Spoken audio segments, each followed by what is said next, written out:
The classic example of a paradox or self-contradiction can already be found in Socrates. Socrates knows that he knows nothing. The saying only seemingly cancels itself out. The reason for the confusion lies in the identity theorem of logic, which does not allow two meanings for the same term. According to the theorem of identity, A equals A, the first knowledge that Socrates knows is the same knowledge as the second, that he knows nothing, although it is a completely different knowledge, a knowledge of a higher order, so to speak. The whole thing only sounds contradictory because one word is used for two different meanings. If one were to index, i.e. talk about a knowledge 1 and a knowledge 2, the problem would be gone. Or you simply use a different term for the first or second knowledge. Or one basically assumes that the terms have a subjective meaning and then the word knowledge is understood in one way and another in the same way, as is the case with other terms. So much for the stupid prejudice of self-reference. I will take up the point again later because it indirectly represents an essential part of the criticism leveled against postmodernism. But back to Lyotard and company.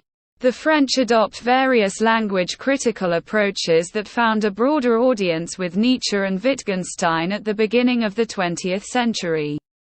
The principle of this language criticism was already circulating in Germany in the middle of the 19th century among language researchers such as Gustav Gerber, Konrad Hermann, Otto Gruppi, Georg Runzer and Friedrich Max Müller, and brought about a lively discussion about the relationship between logic and language, for which Nietzsche and Wittgenstein became a prominent figurehead. On the basis of such linguistic critical considerations, the French established that what is represented by concepts is less about facts or truths than about subjective meanings and interpretations. Due to this semantic dimension of language, previously made, objective, descriptions of facts now require explanation. An in itself of things was now no longer possible, and many truths legitimized on the basis of purely logical deductions had become obsolete. The subordination of the individual to generality was no longer a given. What's more, it was suddenly perceived as a desubjectification and passivation of people, whose freedom to decide was taken away by objectivity. The term proton pseudos, i.e., the first lie, or the first error, applies to nothing better than to ignoring the more or less arbitrary act of violence with which word and thing have been identified in the Aristotelian logic of A equals A. For Lyotard, the principle of incommensurability, through which conventional logic loses its evidentiary value, results in the rejection of any ultimate justification. But also the impossibility of a higher authority or a meta-level at which controversial issues can be decided impartially. Any kind of ultimate orientation, whether in the form of a reason or a goal, is rejected. In addition to empirical science, analytical philosophy, phenomenology, political science, sociology, Marxism and much more are also becoming obsolete. The positive realistic idea that it could be possible to gain access to the things themselves through some form of knowledge is finally rejected. The worst enemy next to universal logic is the positivism of immediate, given things. Positivists and realists fundamentally assume that reality exists independently of subjective consciousness, i.e., in itself.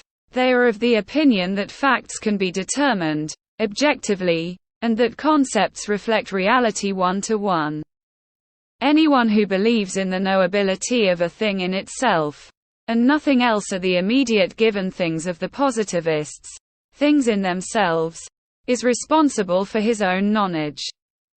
That's what Kant taught, and that enlightenment was supposed to be liberation from self-inflicted knowledge. But with positivism in the second half of the 19th century, another darkness came true. A no less powerful intellectual bondage of a different kind than that of positivism was popularized at the same time by Hegel and Marx: dialectics. The Marxist distinction between essence and appearance had become the basis of science in general. Without such a distinction, according to Marx, no objective science was possible. And he is right. The fact that the essence, the nature of things, the universality must be distinguished from their subjective appearance was a fundamental principle of modern thinking. Postmodern science should also be over with essence-based science. For Lyotard, the essence became the epitome of universality and he declared its destruction his life's task. But this also made any accusation of ideology invalid. Because if all knowledge is based only on appearance, of which Kant was also convinced, there is nothing but ideology, and if everything is ideology, nothing is ideology. As a result, the last socialist hopes for emancipatory science vanished into thin air. All that remains of the idea of universal truth are interpretations. Every form of description implies categorical presuppositions, so that more or less rigid concepts are applied to realities that, viewed in more detail, appear much more diverse and complex than words can express.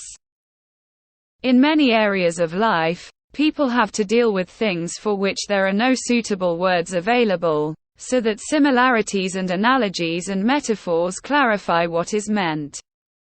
To believe that there is a predefined vocabulary for every event and every circumstance that can be used in one way and not another remains an illusion of the rationalists.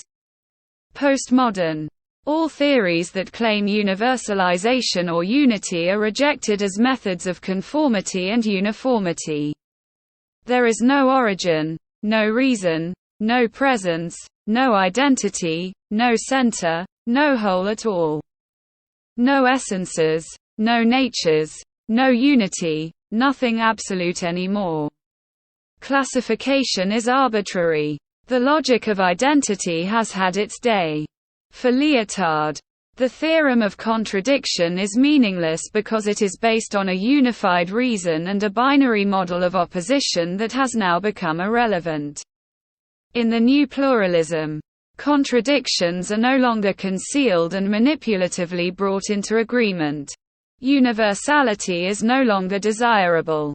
In the series of swan songs of postmodern thought, the death of the subject stands alongside the death of metaphysics or the end of representation.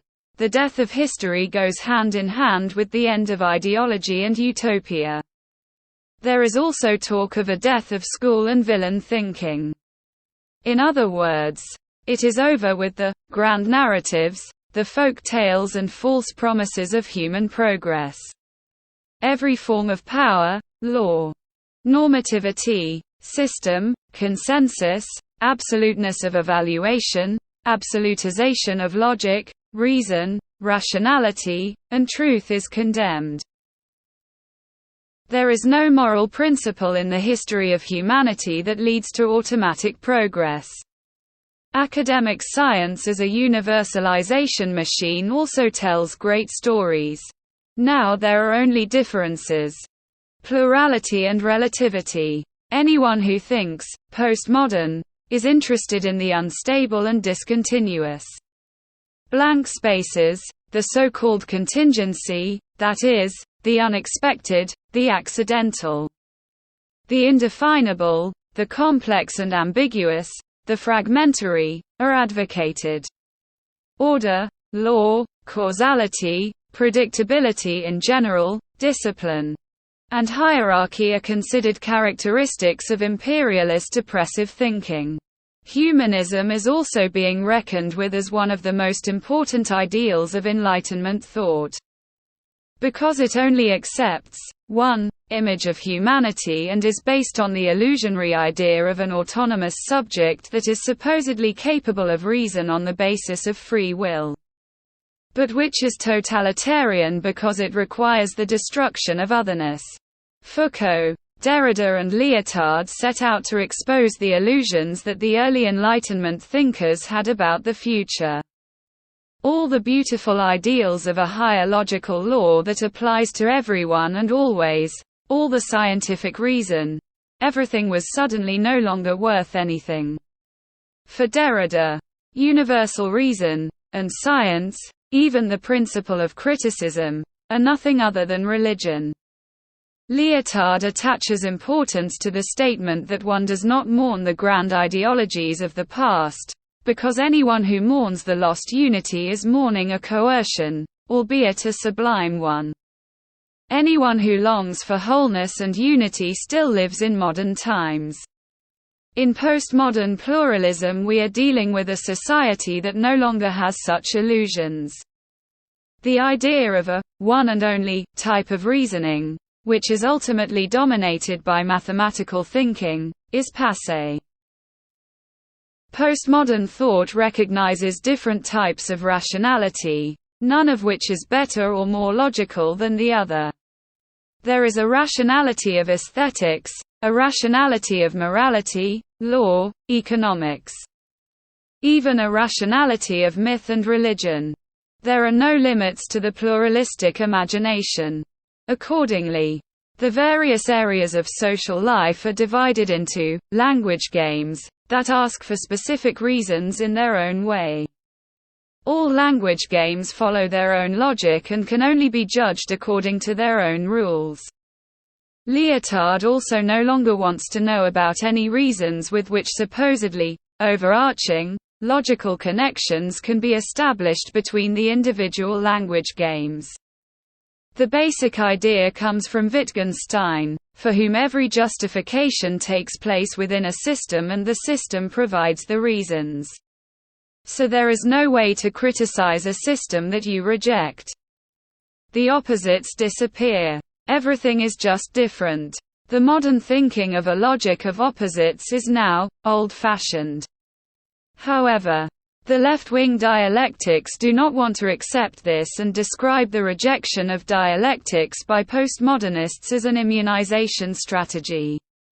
With the abandonment of the principle of contradiction by postmodernists, there is suddenly no longer a common language among intellectuals. John Zerzan writes, "Anyone who looks for alternatives within modernity simply does not understand the current crisis." A lot is said about Lyotard. That he is the most important thinker of postmodernism and its spokesman, that philosophical postmodernism reaches its climax with him. That he is the postmodern thinker par excellence, that he has hit the nerve of the times, that he sees himself as a pioneer of a new era, that Lyotard is something to be taken into account. That he is a student of Foucault, that he is one of the most precise rationality diagnosticians of the present time, that he, like no other, knows how to make conflict situations transparent. That how few deserve the title of a philosophical benefactor, that he is perceived primarily as a political thinker, that everything he thinks and writes takes place in the sphere of law. That his postmodernism is sometimes turned into anarchism, that he wants to rescue the honor of thinking, that his criticism is no longer directed at capitalism, but at logocentrism. The hymns of praise are numerous, but there is hardly any acceptable criticism. The left with Habermas has nothing to offer but dialectics, which are modern, and therefore irrelevant. Not to mention the realists and positivists, because they have no other argument than the everyday world of the average Joe. Incommensurability is rarely addressed, and when it is in a religious or aesthetic context. There is no reference to the question of power. With the principle of comparability, a 2,000-year-old tradition is attacked, which is of fundamental importance for the economic, the political, but especially for the intellectual and moral life of people. The determination of a fundamental incomparability, which makes a logical connection between word and thing, between individual and generality impossible, is a paradigm shift that rationalists and logicians have avoided for centuries. It means a radical break with the prevailing order, because what was legitimate in the thinking of commensurability is no longer legitimate under conditions of incomparability. The effects on all areas of social and political life are immense if the principle is consistently taken further. The exchange principle can no longer be legitimized on the current logical basis and must be understood more or less as a relationship of force. The previously prevailing logic of a reality in itself, and man in himself, is now de-divined by Lyotard, as he calls it. Fundamental concepts are identified as part of a dominant rationality, the tricks of which Lyotard believes he has exposed. Lyotard's rejection of dialectics is met with much incomprehension and reluctance. Habermas and Adorno have never made a secret of the fact that they are, in principle, Hegelians. Adorno always stuck to the reconciliation of opposites, and Habermas' consensus theory also breathes the spirit of dialectics. For Adorno, dialectics is nothing other than insisting that the seemingly immediate can be conveyed in a logical way. Unfortunately, this is nothing more than a claim, actually a hope. There is no logical, neutral, rational reason for reification, as the left calls mediation. Since word and thing are related for practical reasons alone.